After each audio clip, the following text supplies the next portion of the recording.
సత్యసాయి జిల్లా మడకశిర మున్సిపాలిటీ 20 మంది ఇక్కడ నుంచి కౌన్సిలర్లు, వైఎస్ఆర్సీపీకి సంబంధించి 15 మంది గెలిచారు.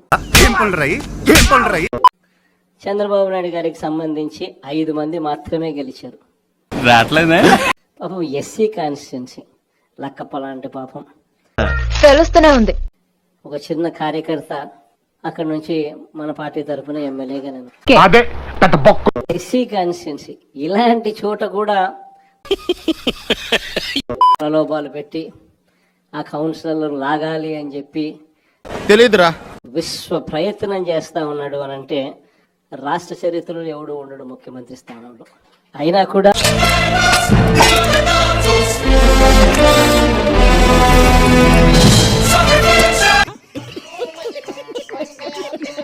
ఆ 15 మందిలో కూడా చాలా మంది ఇంత ఎక్విప్మెంట్ ఎందుకురా పాయింటే గట్టిగా నిలబడిన పరిస్థితులు, కొంతమందిని మాత్రం ప్రలోభాలకు అటువైపున వెళ్ళిన పరిస్థితుల మధ్య చూస్తా ఉన్నాం. మీరే అన్నమయ్య జిల్లా రాజంపేట ఈ మున్సిపాలిటీ అయితే 29 మంది కౌన్సిలర్లకు గాను 24 కౌన్సిలర్లు వైఎస్ఆర్సీపీ టికెట్ మీద గెలిచిన వాళ్ళు.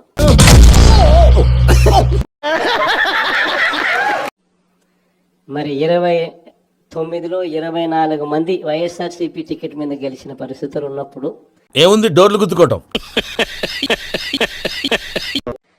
తెలుగుదేశం పార్టీకి సంబంధించి కేవలం 4 మాత్రమే గెలిచిన పరిస్థితులు రాజంపేటలో ఉన్నప్పుడు ఒకడు ఇండిపెండెంట్ గా గెలిచారు. రివర్స్ మరి సంఖ్యాబలం లేనప్పుడు నేను విజయవాడలో ఇక్కడ చంద్రబాబు నాయుడు గారు ఎందుకు ఇలాంటి హేయమైన రాజకీయాలను ప్రేరేపిస్తున్నాడో ఎవరికీ తెలియదు. నేను ఇన్కమ్ ట్యాక్స్ ఆఫీస్ ఎదురుగా ఉన్న టీ కొట్టు దగ్గర వెయిట్ చేస్తున్నాను.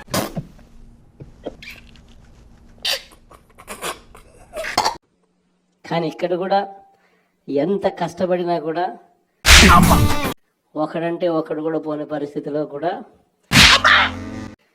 ఇక్కడ కూడా మన వాళ్ళు చాలా గట్టిగా కూడా నిలబడతా ఉన్నారు అని అంటే నిజంగా గొప్ప సంగతి. ఇక్కడ అందరికీ కూడా అభినందించాల్సిన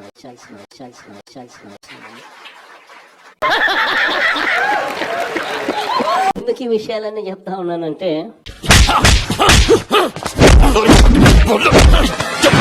నువ్వు మనిషివా పశువా? నాయకుడు అనేవాడు ఎలా ఉండాలి అనే దానికి నిదర్శనం.